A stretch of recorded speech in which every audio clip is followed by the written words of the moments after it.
Bueno, buenas tardes a ustedes y a los compañeros y compañeras de camino que nos acompañan ya desde 3 semanas, ya es la tercera semana, ¿bien? Con Bernardo y conmigo, de esta peregrinación a través del desierto, del confinamiento, de la pandemia.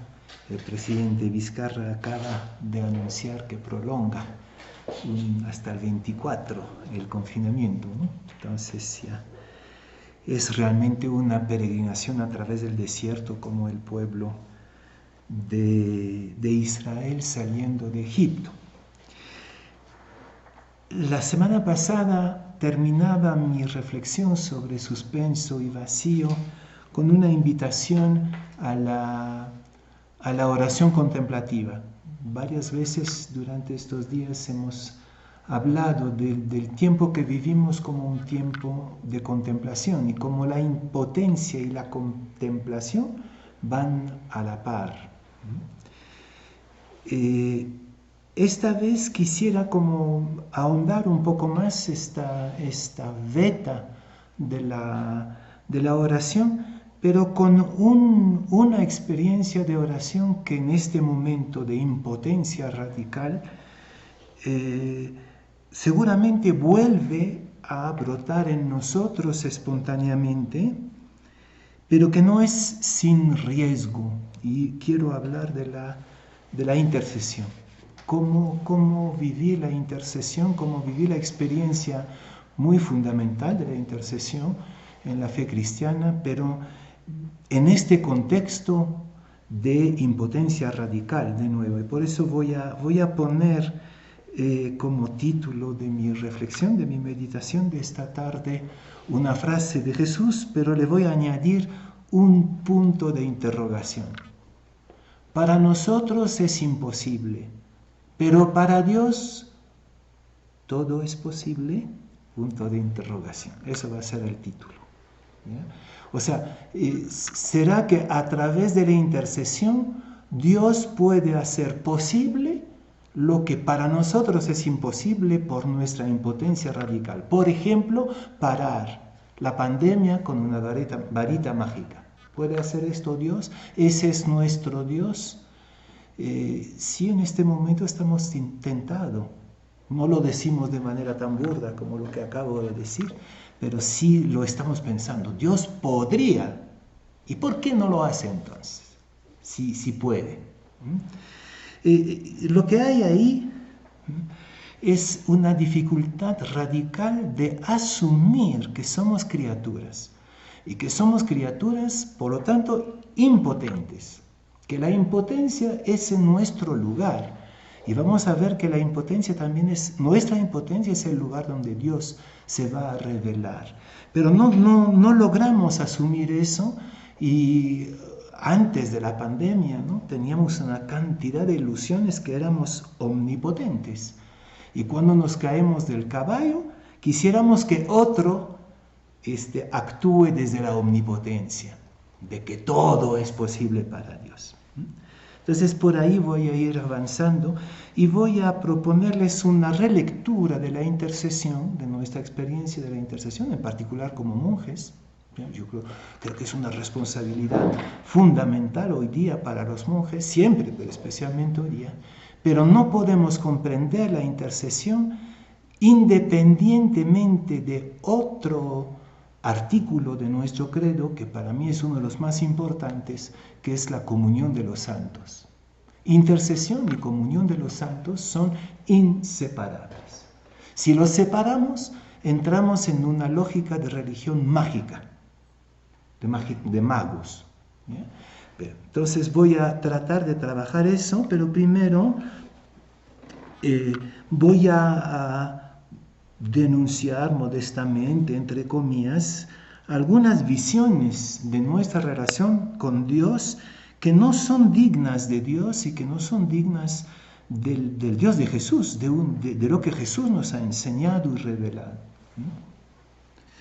Si somos sinceros, hemos heredado todos, no sé si la nueva generación está en lo mismo, pero todos hemos heredado una creencia desde la infancia de que hay dos mundos radicalmente separados, ¿no?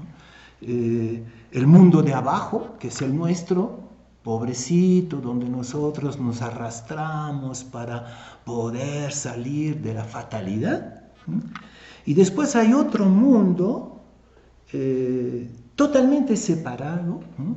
Que sería el mundo donde está Dios, lo llamamos el cielo, por ejemplo, ¿no? El cielo es otro mundo, ¿no? Y también en este otro mundo hay un espacio negativo, ¿no? Que sería el espacio de las fuerzas espirituales malas, el demonio. Hoy día está muy de moda. Y hay todo un discurso hoy día, en particular en algunos sectores de las iglesias más fundamentalistas, que dicen que todo lo que está pasando es la obra del maligno, ¿no? Entonces, con esta visión de un mundo separado, que sería el mundo de Dios y el mundo de Satanás o de los espíritus, ya finalmente tenemos una visión fatalista de nuestra vida. Somos siempre víctimas o del castigo de Dios o de la maldad del demonio, ¿no? Pero de tal manera nosotros siempre somos víctimas. Entonces, esta visión de dos mundos nos pone a nosotros en una postura de pobres niños, siempre víctimas. Y para salir de esta situación hay que inventar trucos para estar bien con estos mundos, ¿no? Voy a estar bien. Son los ritos, los sacrificios y la intercesión. La intercesión. Podríamos incluso, y es muy peligroso, ver los sacramentos en la Eucaristía como una especie de puente que nos protege de la fatalidad de la víctima. Con todo el cariño, cuando celebramos misas por los difuntos, por ejemplo, ¿no? Yo voy a reponer la misa por los difuntos en la comunión de los santos, ¿no?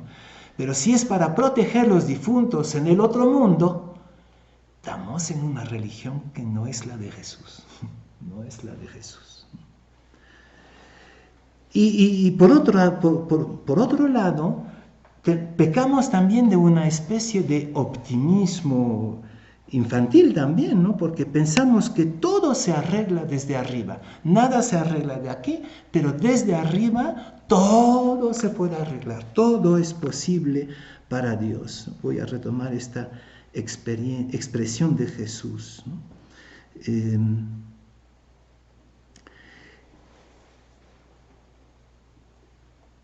Cuando Jesús dice eso a Pedro, ¿se acuerdan, no? Pedro dice, pero entonces, ¿quién puede salvarse?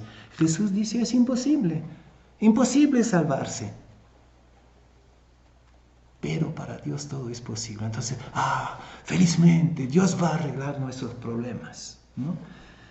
No, y vamos a ver en la propia historia de Jesús que Dios no puede hacer las cosas sin nosotros, ¿no?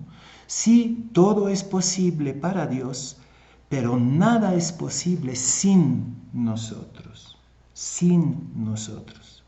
¿ya? O sea, no es que tenga una batuta, la famosa batuta de ayer, ¿no? De la semana pasada, perdón, o que tenga una varita mágica con la cual podría resolver todo, o una torre de control. A veces lo imaginamos en su torre de control que machuca botones, ¿no? Ese Dios no existe, ¿no? Todo es posible para Dios, pero nada es posible sin nosotros, ¿no?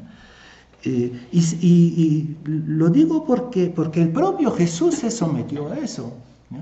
Acuérdense de Getsemaní, cuando vienen a prender a Jesús en Getsemaní y Pedro saca la espada, ¿no? Para tratar de resolver el problema. Y Jesús dice, no, si yo hubiera querido, el Padre me hubiera mandado una legión para salvarme. No, Jesús no quiso de la legión, no quiso del Dios omnipotencia, hasta tal punto que se va a sentir abandonado en la cruz, ¿no? O los enemigos de Jesús en el Gólgota que le dicen, salta. Bueno, si tú eres el Hijo de Dios, pues que haga un milagro, ¿no? Pues salta de la... No, no. Y hay también varios episodios en el Evangelio donde se nos pone en guardia ante esta visión de Dios puede hacer todo, lo que podría hacer caprichosamente todo lo que le da la gana. ¿Se acuerdan de la torre de Siloé que cae sobre, yo no me acuerdo si son 12 o 7, que mata, ¿no? Entonces la gente dice que seguramente que esa gente había pecado, entonces es un castigo. No, dice Jesús. Y si ustedes no se convierten, es decir, si no asumen su responsabilidad como adultos, pues igual van a morir ustedes. Les va a pasar lo mismo. No como un castigo, sino como consecuencia, ¿no? Lo mismo cuando sana a los ciegos. Voy a volver también a esos temas de las sanaciones, ¿no? De Jesús sanador. Los discípulos preguntan, ¿quién ha pecado? ¿Él o sus papás? No puede ser que una desgracia de este tipo no tenga una razón en el otro mundo, en el cielo, como castigo. Jesús, ni él ni sus papás. Su realidad de ciego es el lugar donde Dios va a actuar con nosotros, ¿no? Pero no es un castigo. Bien, entonces, ¿cómo pasar de este Dios mágico, de este Dios que hace lo que le da la gana, caprichosamente, y donde nosotros de refilón nos ponemos, por favor, hazme un pequeño milagro, ¿ya? ¿Cómo pasar de ese Dios? A veces consideramos la providencia así, ¿no? A veces escucho historias de providencia que la verdad que me dejan un poco lelo, ¿no? O sea, por ejemplo, ¿no? Nosotros ya no teníamos nada que comer y ¡pum! Cae del cielo frente a la puerta un saco de arroz. ¡Ah, bendito sea Dios providente! Puede ser que sea cierto, puede ser, pero nunca he visto que el arroz caía del cielo. Viene de la solidaridad, ¿ya? Entonces, el Dios providente no es el Dios que actúa desde arriba, es el Dios que se revela en el amor, y ahí está la clave. Si no pasamos del Dios mago al Dios amor, no estamos en relación con el Dios de Jesús, estamos con otro Dios, no sé qué Dios, pero no es el Dios de Jesús. El Dios de Jesús es el Dios del amor, ¿ya? Y entonces, eso es lo que hemos visto en el misterio pascual. El Dios del amor es el Dios que se hace voluntariamente impotente. En la cruz, Dios se hace voluntariamente impotente. Yo creo que es imposible si miramos nuestros propios amores, ¿no? O sea, la gente a quien amamos de verdad, nuestros hijos, nuestros amigos íntimos, nuestros hermanos de comunidad. Tú no puedes ejercer el poder y a la vez amar. Si tú amas, eres necesariamente impotente. Escoges por amor la impotencia. Si releemos el cántico del amor en Primera a los Corintios, ¿no? 13, veremos que el amor es la opción por el otro, la opción por la impotencia. Y entonces yo creo que Dios ha tomado el riesgo del amor desde el comienzo.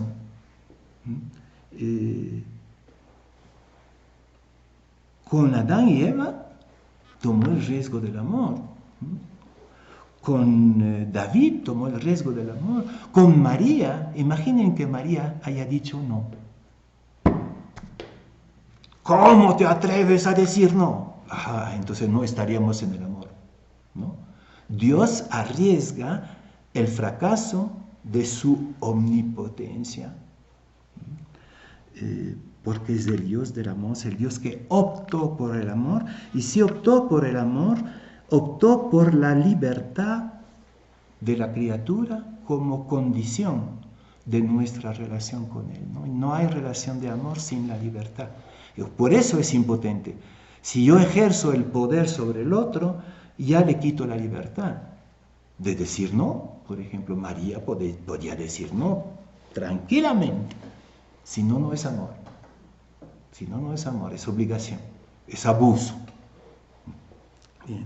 Entonces, si Dios quiso construir la relación con nosotros en la alianza, es decir, en la libertad de la criatura, toma el riesgo de no lograr su objetivo. Acuérdense del joven rico en el Evangelio, ¿no? San Marcos nos dice que lo miró y lo amó. Y le hace una propuesta, arriesga una propuesta de amor. Ven conmigo.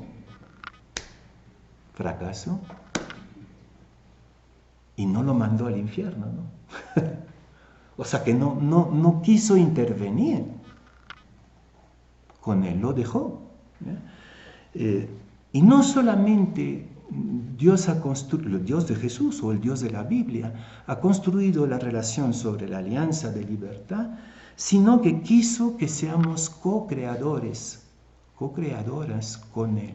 Ese es todo el capítulo 2 del Génesis, cuando Dios solamente crea algunos árboles, algunos animales, pero lo que pide a Adán y a Eva después es terminar, corregir la creación. No es una creación inacabada.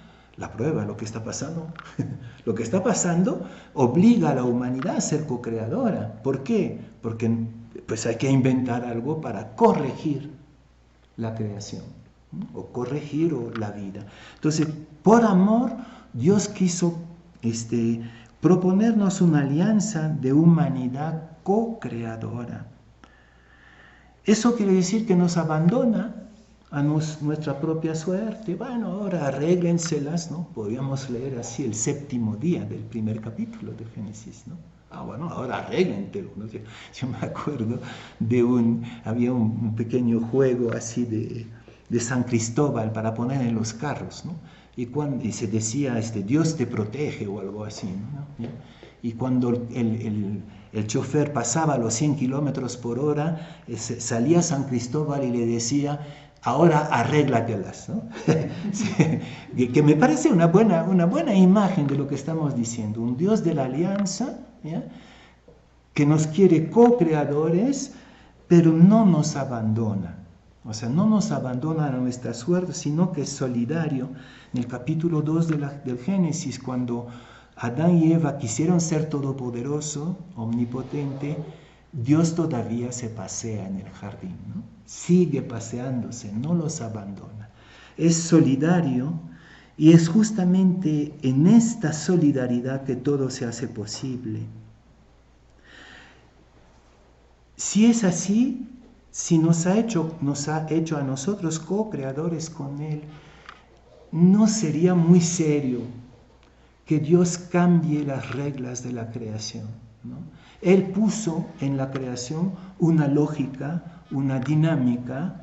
Los científicos no creyentes dirán que hay una lógica del universo, el universo que está en crecimiento, una lógica de la vida. Nosotros creyentes pensamos y estamos convencidos que es Dios ese dinamismo de la vida, ese es Dios, ¿no? Pero si Él mismo ha puesto en el universo estas reglas de juego, no sería muy serio que las cambie simplemente por nuestro capricho. Cambia la regla. O si no, sería decir, ¿sabes? Las reglas que tú has puesto en la naturaleza, por ejemplo, no sirven. Cámbialas, por favor. Sería de una arrogancia impresionante, ¿no? Entonces, no solamente nos hace co-creadores, pero se hace solidarios de lo que ha creado, ¿no? Y que nos está entregando, estando Él en medio.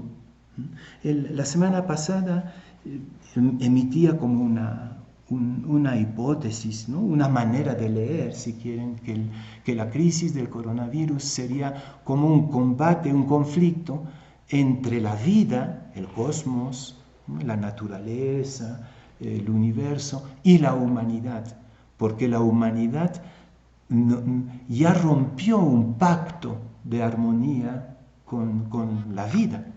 y que esta ruptura de pacto de armonía con la vida se traduce en un conflicto entre la vida, que se enoja, ¿no? Nos parece que se enoja, que se enloquece a través de esta manifestación del virus, y una humanidad que no ha respetado el pacto de armonía con ella, ¿no? Entonces, sí, Dios respeta el pacto de armonía que él mismo instituyó. Bien, entonces, la imagen de la Biblia, el Dios de la Biblia y del Dios de Jesús en particular, no es el Dios mágico, no es el Dios que puede intervenir. Entonces, ¿qué hacemos de la expresión de Jesús, ¿no? Para ustedes es imposible, pero para Dios todo es posible. Ya añadí algo, todo es posible, pero nunca sin nosotros. Y para sostener esto que estoy afirmando, se han dado cuenta prácticamente en todas las sanaciones de Jesús en el Evangelio, salvo quizás una o dos, muy pocas, donde Él interviene para hacer de la sanación una parábola, es decir, una enseñanza, ¿no? Pero si no, siempre, ¿qué dice Jesús? Tu fe te ha salvado. Tu fe te ha salvado. Es eso ser co-creadores. Incluso se va a admirar de la fe con la mujer sirofenicia, que Jesús no quiere sanar a su hija, ¿ya? Finalmente va a ceder y se va a asombrar, va a decir, qué enorme fe tienes tú. Con una fe así, sí, lo imposible se vuelve posible.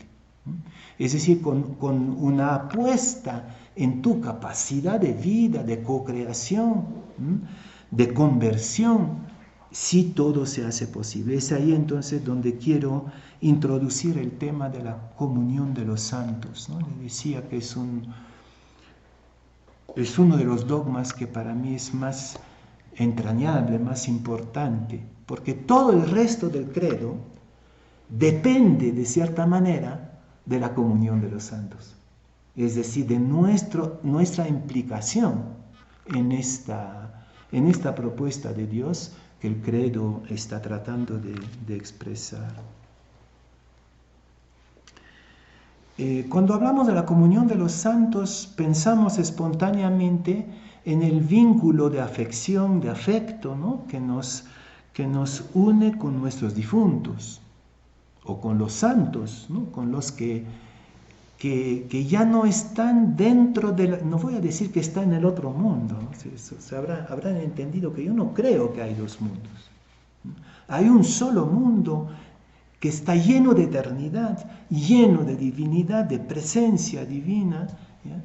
Y donde, yo creo que los andinos entenderían eso perfectamente, donde hay diferentes fases de compromisos en este mundo, o de etapas, hay etapas de vivencia en ese mundo, pero no hay dos mundos separados, porque entonces volvemos de nuevo a la pobre humanidad víctima y el mago que va a resolver todo. No, pero entonces no creo que los difuntos estén en otro mundo, están dentro de la vida. Hemos recibido, ¿no? una carta muy bella de la mamá de este niño que falleció, ¿no? Este bebé que intentaron operarlo y no se ha podido. ¿Ya? Justamente podríamos preguntar, ¿y por qué Dios no hizo lo imposible? ¿Por qué? Precisamente lo imposible lo hizo en la comunión de los santos. En este caso, cuando acabo de leer esa carta, me emocionó mucho porque es exactamente eso, la comunión de los santos, ¿no? No es solamente con los difuntos, yo siento una profunda intimidad con los difuntos, no sé, ustedes cómo hacen, cómo lo sienten, pero todas las mañanas tengo mi lista de difuntos y con cada uno me detengo unos segundos para mirar el rostro de cada uno de ellos, ¿no? Pero la comunión de los santos no se limita a los difuntos, sino que integra un pueblo inmenso, ¿no? Yo me acuerdo de una canción francesa de hace mucho tiempo, del Père Duval, Padre Duval, ¿no? Que cantaba un pueblo inmenso que va caminando y cantando, ¿no? Somos un pueblo inmenso que va caminando y cantando, y este pueblo inmenso es toda la iglesia, toda la humanidad, nuestros amigos que están todavía en el desierto de la caminata peregrina con nosotros, o los que están en otra etapa de la vida, ¿ya? Pero estos vínculos que tenemos entre nosotros, donde hay a la vez una distancia, un misterio, una intimidad, un respeto, es eso la comunión de los santos. Es lo que va más allá. Quizás perdemos en un tipo de sociedad, hemos perdido esa comunión de los santos. Hablamos del amor como hacer el amor, ¿no? Yo creo que el amor no es hacer en primer lugar. Primero es dejarse tejer por el misterio del otro, de los otros, del pueblo que formamos, ¿no? Y una de las cosas bellísimas que veo en este tiempo de pandemia es que como no nos podemos tocar. Yo extraño mucho a una cantidad de gente que quisiera tocar, ¿no? Que quisiera abrazar, ver, ¿ya? Bueno, tú no puedes. ¿Y entonces qué te queda? La comunión, ¿no? La comunión de los santos. Y el Internet es eso también, ¿no? A través del Internet no lo puedes tocar, pero puedes sentir, intuir, tejer algo misterioso con él, que es a la vez distancia, silencio, intimidad profunda. Creo que la comunión de los santos es la victoria, el triunfo de la ternura. Más allá del tocar, del hacer el amor, etc. Y es ahí donde está nuestro Dios, ¿no? En la comunión de los santos optamos por la impotencia. Yo quisiera tenerte, no puedo, impotencia. Y voy tejiendo otro tipo de relación contigo, ¿ya? Y es ahí donde está Dios, el Dios que optó por la impotencia. Ahí donde 2 o 3 están reunidos en mi nombre, en medio de ellos estoy. Es una expresión que Lucas utiliza mucho, ¿no?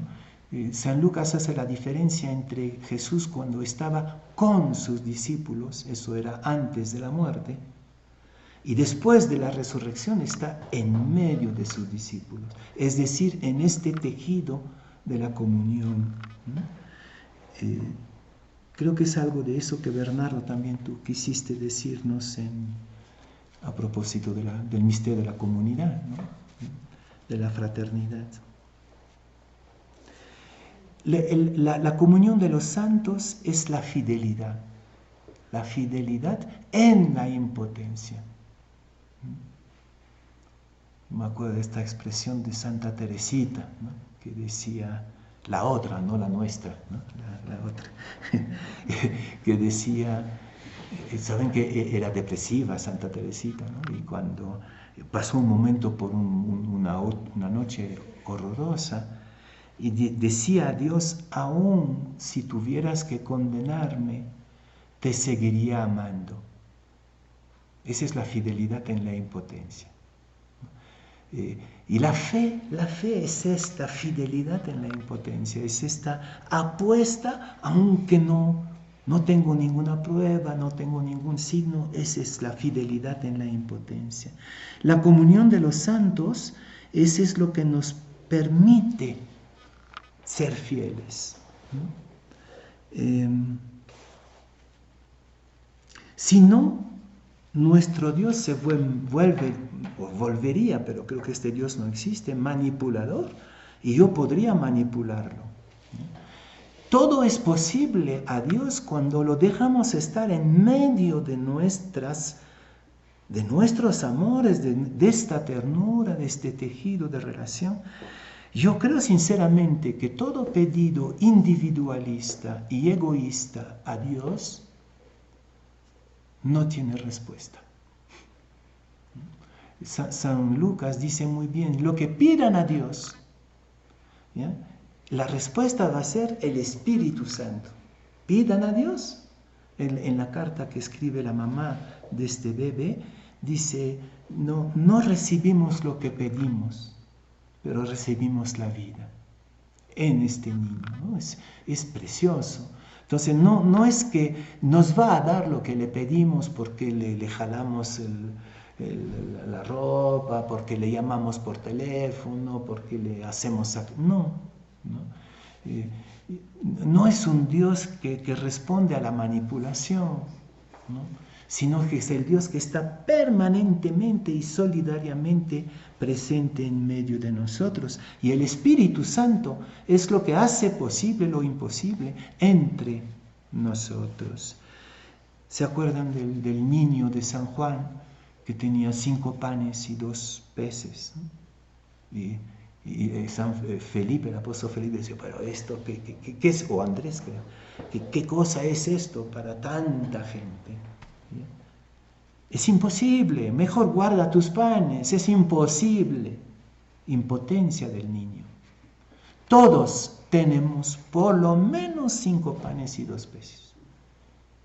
Y cuando Jesús está en medio de nuestra impotencia compartida, se vuelve de una fecundidad increíble, de una eficacia increíble. Entonces, ahí donde lo imposible se vuelve posible es cuando nos atrevemos a apostar en la solidaridad los 5 panes y los 2 peces que tenemos.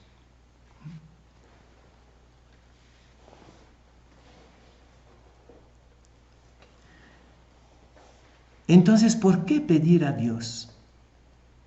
Para que nos dé el Espíritu, no para que responda a nuestros caprichos o angustias, o afanes de ser omnipotentes a través de Dios.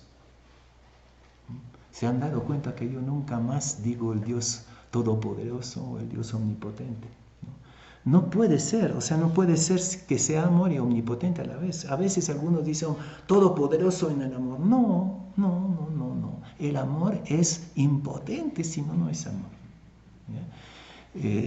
Pero pedir el Espíritu Santo, ¿ya?, es descubrir cómo actuar, pensar, sentir como Dios, con Dios, en Dios, en Él, con Él.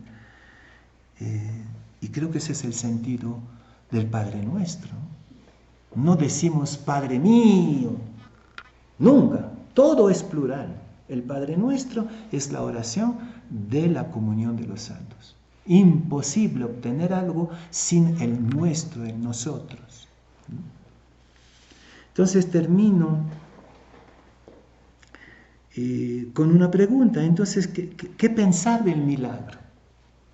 ¿Qué pensar del milagro? Yo siento a veces que somos cristianos milagreros, que nos acordamos de Dios cuando pensamos que puede hacer un milagro, ¿ya? Y mi tía tiene un cáncer completo, ¿no? Pues ahí sí me acuerdo de ti, voy a ver al Señor de los milagros y me va a hacer un milagro. Todo es posible para Dios, ¿no es cierto? Lo dijo Jesús. No. Y muchas veces nuestra religión es puramente milagrera. También se han dado cuenta que nunca más, cuando leo las oraciones de la liturgia, nunca más digo a Dios, haz que. Detesto esta expresión. Haz que. No. Contigo sí, y con tu presencia en medio de nosotros va a haber una fecundidad extraordinaria porque tú estás con nosotros. Pero no haz que, ¿no?, jalando la pita del regalo del árbol, ¿no? Aquí en el Perú esta historia, hay esa tradición del árbol, ¿no?, el tumbamonte, ¿no? Actuamos con Dios con el tumbamontes, es un árbol, ¿ya?, en el tiempo del carnaval, para los que no conocen, y entonces bailan alrededor y el árbol está lleno de regalos, ¿no? Y entonces hay que jalar y recibir regalos. Tratamos a Dios como un tumbamonte, ¿no? O sea, realmente. como si tuviera que hacer milagros, y sin darnos cuenta incluso. La semana pasada hablaba de la oración contemplativa. La oración contemplativa es puramente gratuita. No pido nada a Dios, solo que exista. Nada más. ¿Se acuerdan del campesino, del cura de Ars, ¿no? Que decía, lo aviso y me avisa, lo diviso y me divisa? Esa es la contemplación, ¿no? Y en esta contemplación, sí, como decía la semana pasada, cargamos con el mundo entero, con el universo, pero no le exigimos nada a Dios. El verdadero milagro es la gracia. Muchas veces estoy pensando, y creo que cada uno lo puede decir eso, ¿no? Hemos recibido tantos dones, tanta gracia, pero tanta cantidad de gracia, pero para que todavía más tendríamos que pedir un regalo más. Eso es ser hijo de ricos, ¿no? Ahora, que un pobre cuya vida ha sido totalmente desgraciada, y que como para la viuda de Naín, ¿no? Ese es un caso excepcional, magnífico. ¿Qué es lo que Jesús se compadece? Dice, pero esta pobre no tiene ya ni marido ni hijo, está perdidaza. Entonces sí, interviene. Entonces yo puedo creer en un Dios que desborda de gracia para algún desgraciado, pero para mí no. El problema es que no aceptamos que el sufrimiento, la muerte, el fracaso, el envejecimiento para nosotros con todas sus consecuencias, no aceptamos que esto es parte de la creación. No digo que Dios quiere el sufrimiento, ciertamente que no. Que quiera la muerte, yo creo que sí. El morir es parte de la creación, es parte de esta creación, ¿no? ¿Ya? Pero el mismo sufrimiento, el hecho de fracasar, he dicho antes que Dios mismo fracasó cantidad de veces en la historia de la salvación, ¿no? Es parte del contrato. Si somos co-creadores, es parte del riesgo de vivir, es el riesgo de vivir. Es como si le dijéramos, sí, el gozo, el buen vino, la amistad, la salud, la guapura, eso sí te lo compramos, pero el resto, no, eso lo hiciste muy mal. Es como quejarnos de Dios, ¿no? O sea, no digo que es agradable envejecer o sufrir o fracasar o ser humillado en el fracaso. Es parte del contrato, ¿no? Entonces, aparte de la emoción que pueda tener Dios con realmente personas o grupos que están como la viuda de Naín, ¿no? Yo no necesito milagros y no voy a pedir milagros. Y por eso no voy a decir a Dios, haz que, ni siquiera para resolver el problema de la guerra de Siria. No, pero sí lo que hacemos, ¿no? Se han dado cuenta en nuestras intercesiones, decir, te presentamos la situación de tal persona, de tal enfermo. Sí, lo ponemos en este espacio de comunión de santos, es decir, de discípulos y de discípulas, de humanos, pero no te decimos, haz que y después yo voy a tomar mi café. No, me siento profundamente solidario de Dios cuando le presento la situación del mundo, ¿no?